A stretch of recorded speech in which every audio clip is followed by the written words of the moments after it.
That particular project was very defining in my coming to the realization of how valuable your integrity and your reputation is. You just cannot afford to jeopardize your integrity. Live from Seattle, this is Como News 4.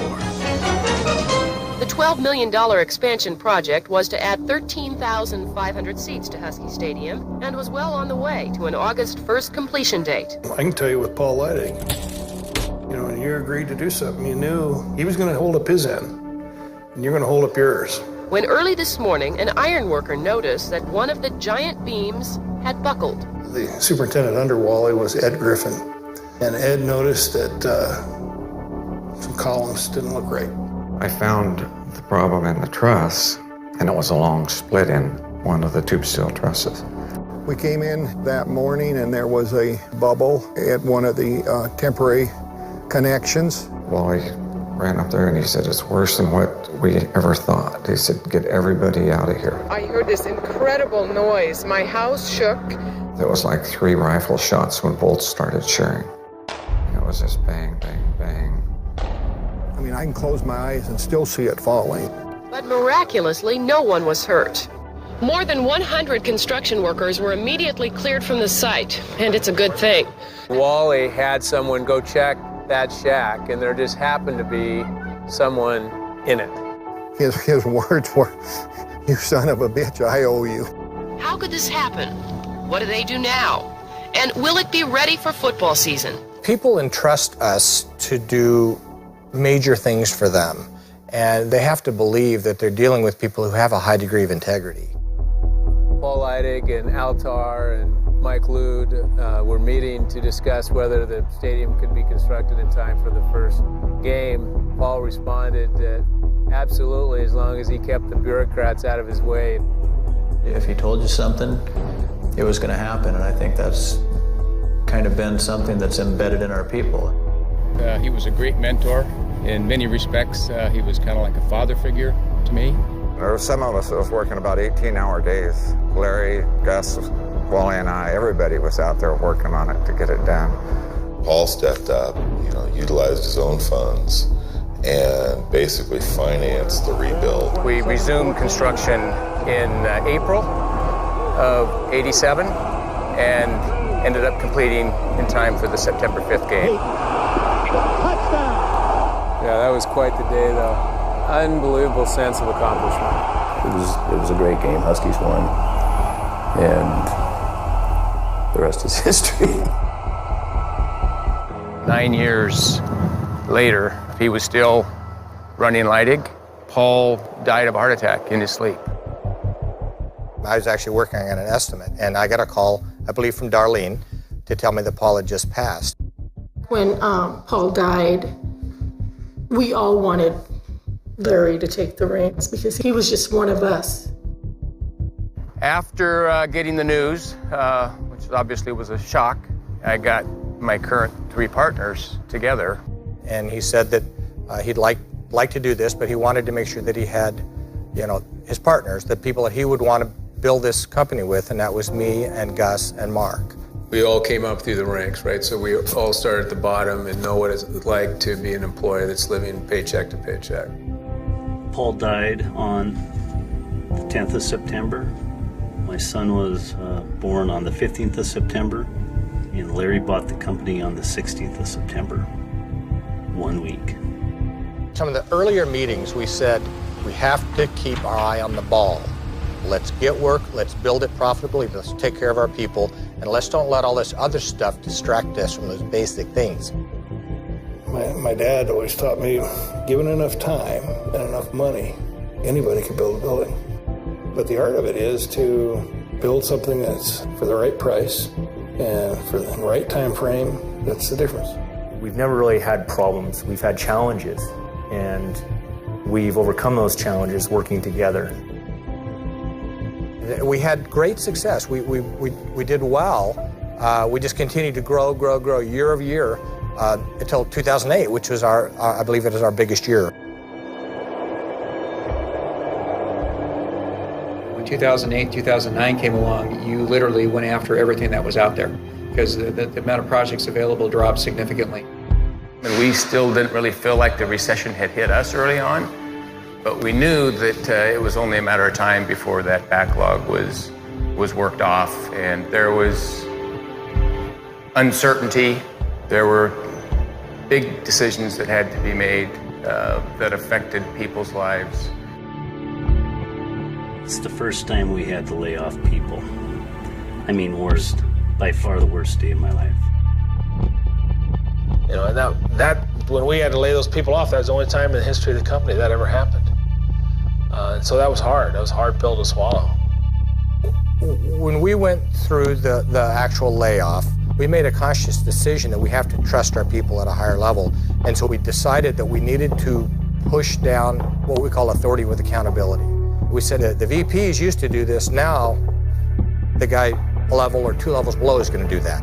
And then we told everybody, we're giving you guys more authority. I've been in the construction industry a long time, and for years I've always said, well, I worked on that project and I built that building and I was involved in this project.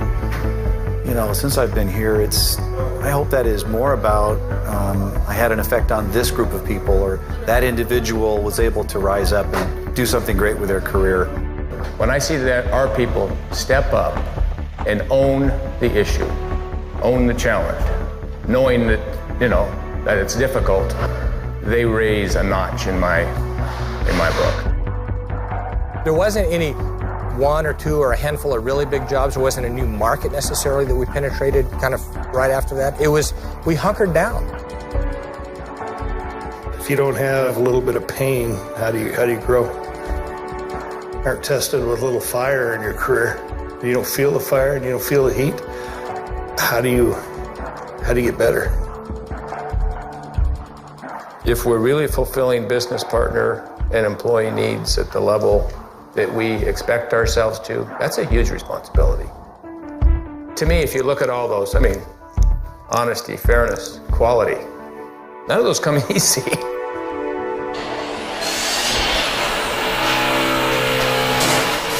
So this is Auburn, city of Auburn.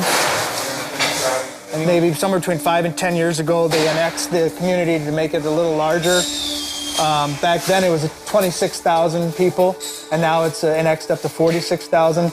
And something that hits me is the leadership was able to get the community to come on board and say, we're going to spend $130 million to build something. And they said, you know, this building, for the students that come here, this is the nicest place they go all day. The school we just replaced was built in 1950. This school is designed to be a 100-year building. So Leidig's investment in this school, my personal investment in this school, is expected to be here for another 100 years. Our company is built around people, and those people are all coming together with a common mission. And our mission is to attain long-term client preference as a provider of premier construction services. And we exist to fulfill business partner and employee needs to the values of fairness, honesty, and quality. We don't want to be simply acceptable to our customers. We want to be preferred. And the more our people grow, the better we will be able to deliver on that mission. Again, it comes down to integrity, reputation, and the value of those. Losing money is survivable. Losing your integrity and your reputation, I do not believe is survivable.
We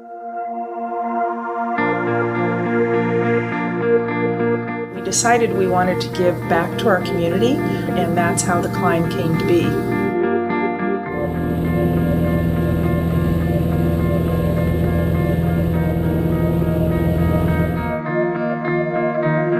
There's been a lot of team building on the mountain and off the mountain. Probably the impetus for this being brought into the company was our focus on being more involved in the community. To know that you've got a great team to work with and a team that you can depend on.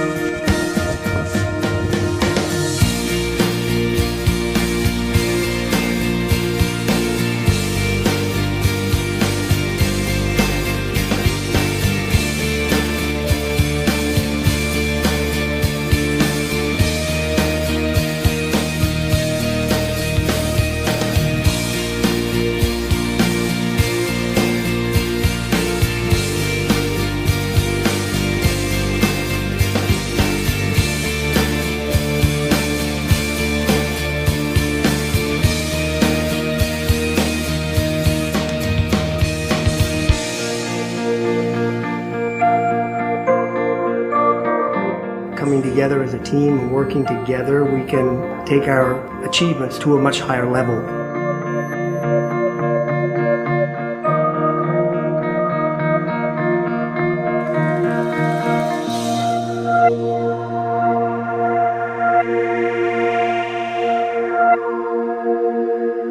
Oh, that was awesome.